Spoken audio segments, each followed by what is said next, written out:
नमो बुद्धाय मित्रांनो, आपल्या सर्वांचे आपल्या मनपसंत चॅनल मन शांतीवर स्वागत आहे. आपण भारतरत्न बोधिसत्व डॉक्टर बाबासाहेब आंबेडकर लिखित भगवान बुद्ध आणि त्यांचा धम्म या पवित्र ग्रंथाचे वाचन करीत आहोत. चला तर सुरू करूया आजच्या वाचनाला. निब्बाणावरील प्रवचने. उपभाग 1. निब्बाण म्हणजे काय? एके समयी भगवंत श्रावस्ती येथील अनाथ पिंडिकाच्या जेतवन विहारात राहत होते. तेथे सारीपुत्त सुद्धा होते. भिक्खूंनी सारीपुत्तांना निब्बाणाचा म्हणजे निर्वाणाचा अर्थ सांगावयाची विनंती केली. तेव्हा सारीपुत्त म्हणाले, भिक्खूंनो, लोभ हा अकुशल धर्म आहे. द्वेष हा अकुशल धर्म आहे. हा लोभ आणि हा द्वेष यांचा निराश कसा करावा हे मध्यम मार्ग शिकवितो. तो पाहायला डोळे देतो, दृष्टी देतो आणि ज्ञान देतो. तो आपणास शांती, प्रज्ञा, बोधी आणि निब्बाण यांच्या मार्गाने नेतो.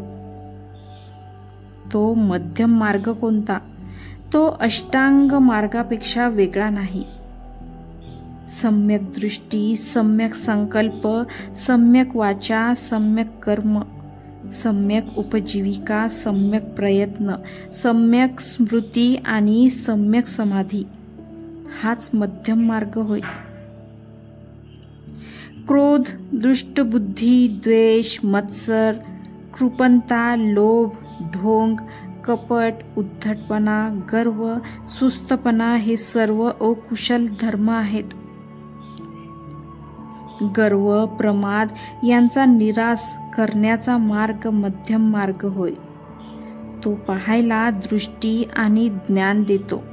शांती, प्रज्ञा आणि बोधी याकडे नेणारा तो मार्ग आहे.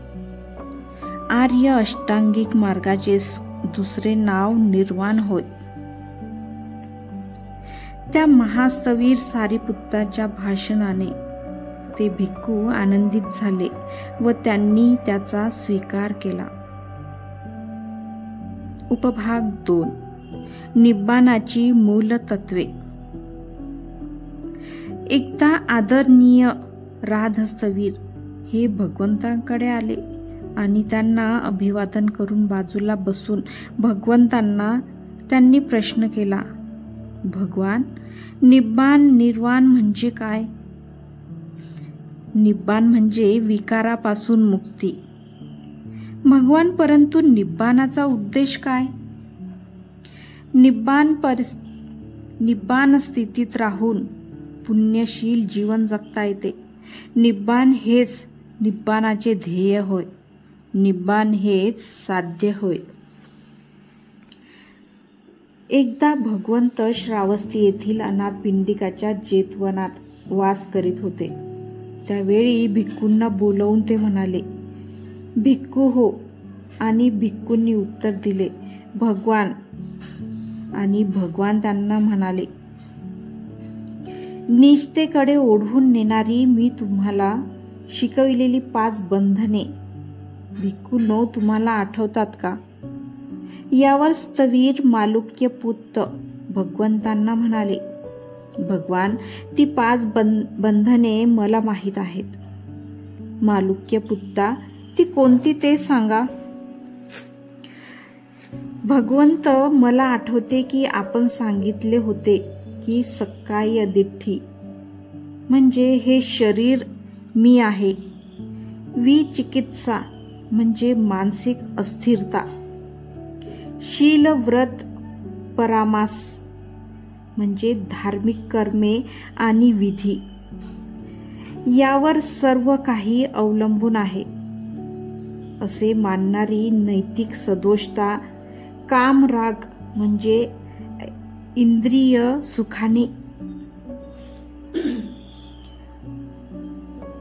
उद्भवणारा उन्माद आणि दुष्ट बुद्धी ही भगवंतांनी सांगितलेली माणसाला नीच जगाशी जखडणारी 5 बंधने होत.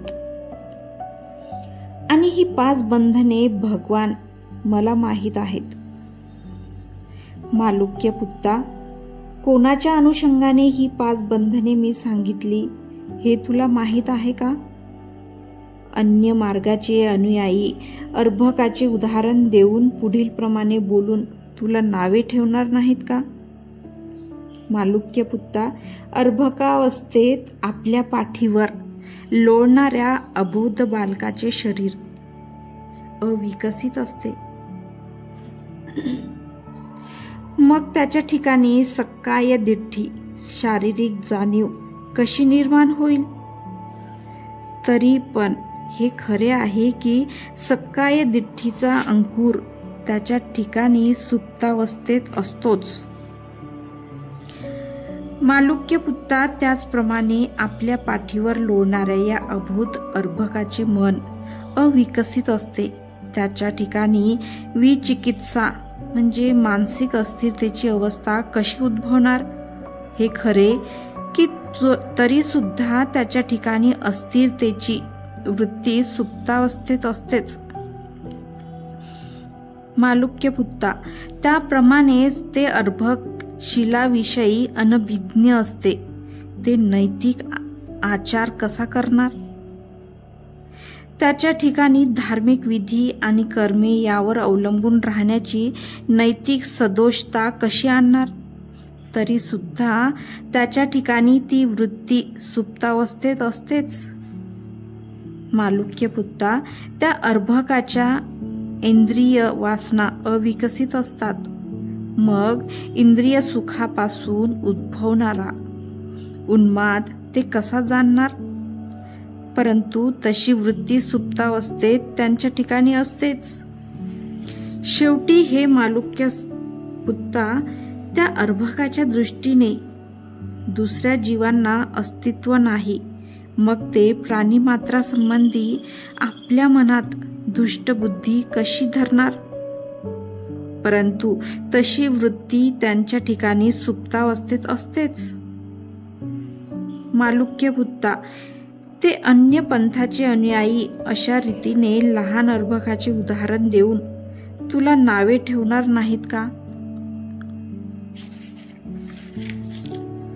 भगवंतांचे हे भाषण संपताच पूज्य आनंद त्यांना म्हणाले, भगवंत,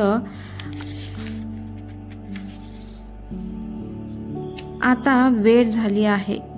सुगत, आता आपली विश्रांती घेण्याची वेळ झालेली आहे. धम्मावरील प्रवचने.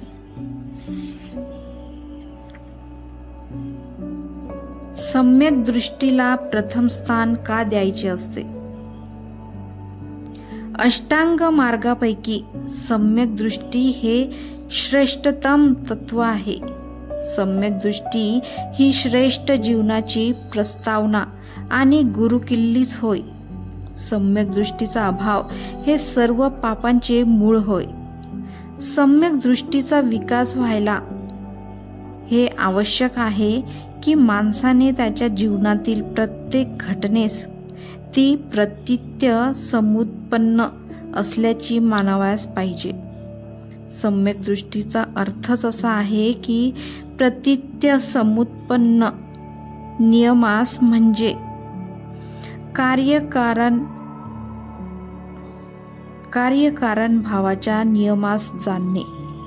भिक्खूंनो, ज्यांची दृष्टी संकल्प, वाणी, कर्म, उपजीविका, साधना, स्मृती आणि समाधी मिथ्या आहे, ज्यांचे ज्ञान आणि मुक्ती ही मिथ्या आहेत, ज्यांचे प्रत्येक कार्य, वचन, विचार, ऐहिक कार्य, आकांक्षा, निग्रह आणि सर्व व्यापार ही सर्व मिथ्या दृष्टीने ग्रासलेली आहेत. ती कार्ये तिरस्करणीय, दुःखकर, जुगुप्सा उत्पन्न करणारी आणि हानिकारक असतात. आणि हे सर्व असे का? तर त्यांची दृष्टी मिथ्या असल्यामुळे हे असे आहे. आपले आचरण योग्य असणे एवढेच पुरेसे नाही. एखादे बालकही योग्य मार्ग स्वीकारू शकते, परंतु त्याचा अर्थ असा नव्हे की त्या बालकाला मार्गाच्या योग्यतेची जाणीव असते. योग्य मार्गाचे अवलंब करायचे म्हणजे योग्य मार्गाचे ज्ञान असले पाहिजे. हे आनंदा, यथार्थ भिक्खू कुणाला म्हणता येईल?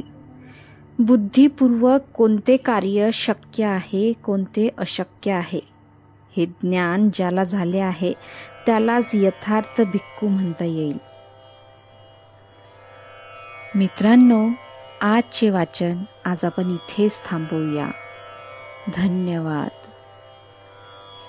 मेरा मंगल तेरा मंगल, सबका मंगल होय रे. नमो बुद्धाय.